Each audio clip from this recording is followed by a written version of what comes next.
Hello, a very good morning, students.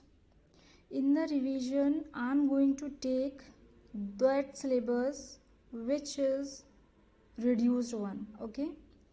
So first of all, in a matter, there is a two chapters of matter. Is matter around us pure and matter in our surrounding. So they have combined the matter and they are asking that we have to tell what is the meaning of the matter. First of all, you see the flow chart here. Matter is divided into two types. One is a pure substance, second is the impure substance.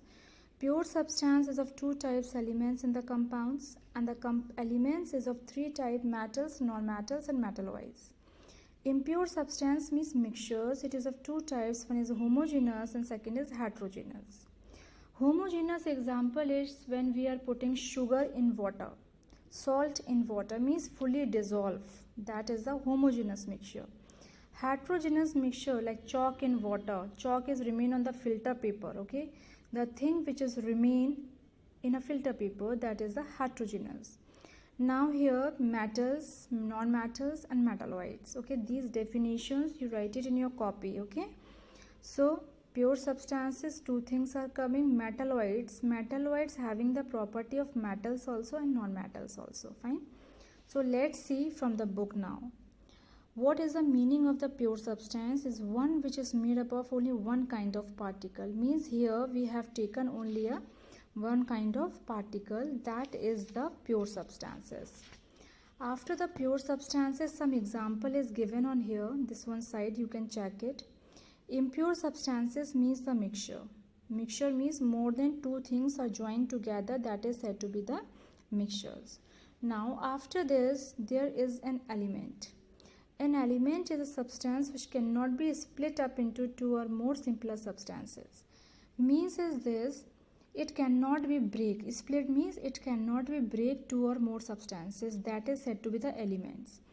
In an elements, some examples are there: copper, iron, like this examples. So here we having a 118 elements, out of which 92 is coming from the nature and the rest 123 have been prepared artificially by the man. So this is the element. After the element we will start, you can check it from here, the black headings also you can write down. In a metals, what will happen? Metal is an element which is malleable and ductile and conduct electricity. In a metal, three things are taken place. It is a malleable, it is a ductile and it conduct electricity. Various examples is given on this side. You can learn those examples. Now beta, what are the properties of metals and non-metals? Okay, now I will tell you the properties of the metal, and non-metal property is opposite of the metal. So non-metal you can do by yourself.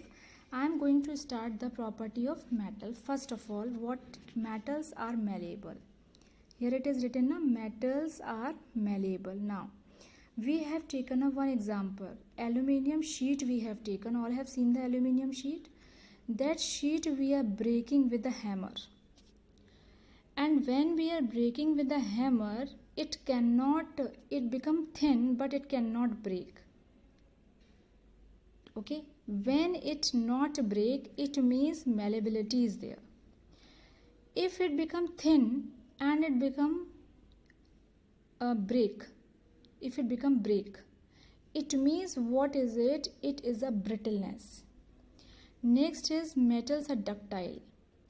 Any aluminium sheet, anything you can take in a square shape, in a circle shape, what will happen? It can be stretched into wires. It can be stretching, we are doing the stretching of it, that is a ductility. Metals are good conductor of heat and electricity. Various examples are there. Examples write down. Metals are lustrous and shiny. Means is this, gold is a shining, that is metal.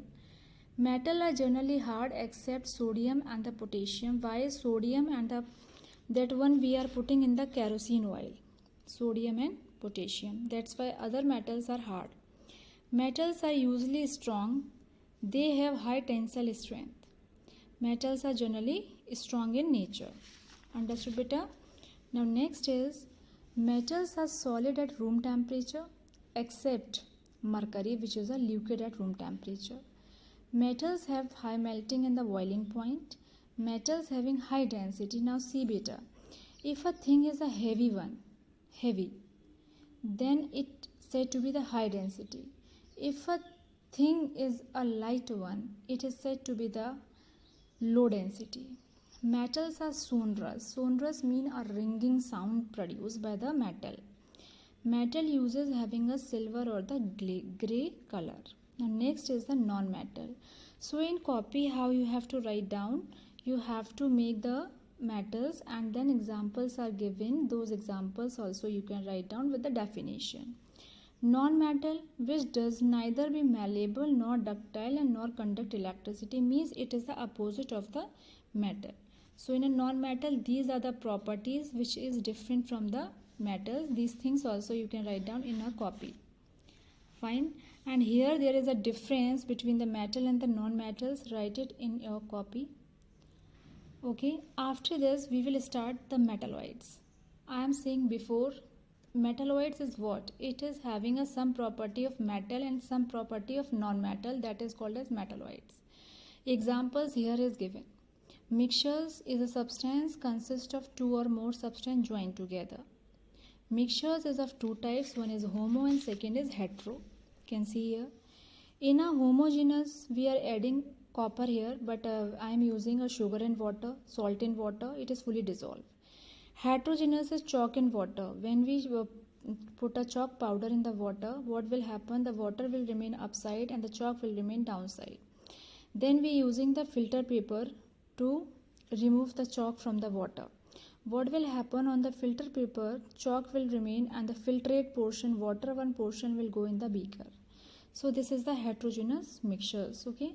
These things today I will complete it. Next my lecture will start from the colloid, suspension and true solution.